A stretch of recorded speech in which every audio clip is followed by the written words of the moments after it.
So I've gone and bought a big old field to live in instead of buying a normal house. And I've got planning permission to actually build a house here anyway now. If you've got any comments or questions on how to get the planning permission, drop them in the box below. I'll do my best to answer you. But I'll go over now the procedure I followed to get planning permission to live in this field. Bought the land, bought a little caravan, moved down, moved all my animals here. I built a few things straight away for the farm operations, as you can see. Quite a little piglet squad at the minute, but I already had a lot of pigs, a lot of chickens, a lot of veg going before I actually came here on a rented piece of land. So when it came to me actually applying for planning permissions, I had pre-existing stuff that the council could see I was a legitimate person trying to build an agricultural based venture on this land rather than just doing a whole land grab, trying to build a house and then sell it. And let's face it, having a load of cute animals for people from the council to see never hurts, does it? Then off the back of having all the animals and the farm business going, I was able to get permission for this barn and another livestock house down the bottom of the farm to house all the chickens in. Then during lockdown, I smashed out building out this little house to live in, made from sandbags with a green roof. And then at the same time as I was living in there, I applied for permission for the actual house to build and live here forever.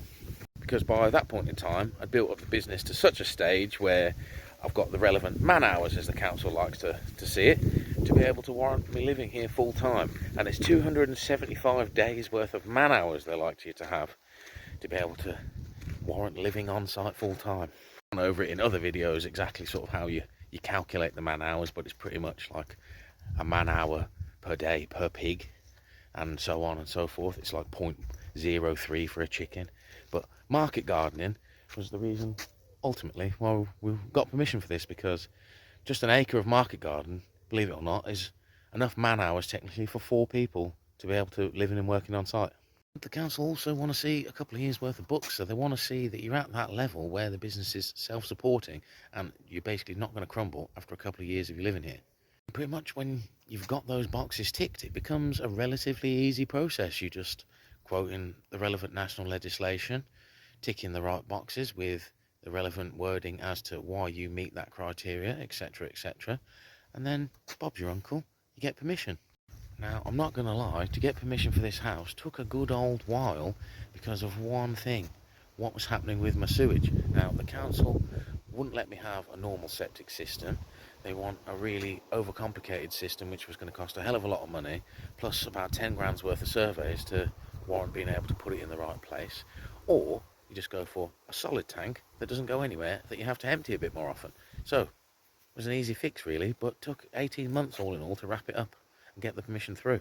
As mentioned, I pretty much ticked all the boxes, so they couldn't actually say no in the end. They could delay the process, which they did, but ultimately the permission came through for me because I ticked all the national legislation points literally to a T with the things that I'm doing here. So if you're doing something similar or plan on doing something similar, as long as you are within those guidelines and meeting the criteria that they want you to have to enable you to build something in the countryside, then you're pretty much good to go. So I hope that's gone through sort of the major points on what enabled me to get planning permission here and how you can potentially do it yourself. As I said, if you've got any questions, drop them in the comment box below. I'll do my best to answer it. Or check out some of the longer format videos I've done on the topic on that little app with the red play button that the algorithm doesn't like people mentioning. But if you've got something similar sort of in mind, small holding, little farm, little house in the middle of the countryside, definitely doable.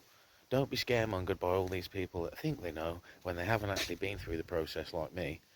And I can tell you for a fact, it's not hard. It's just time and a little bit of effort and capital. If you've watched this far in the video, do me a favour, hit the like button, drop a comment if you haven't already, hit that little favourite button, and if you're not a follower, follow me and you'll see more videos on this sort of stuff.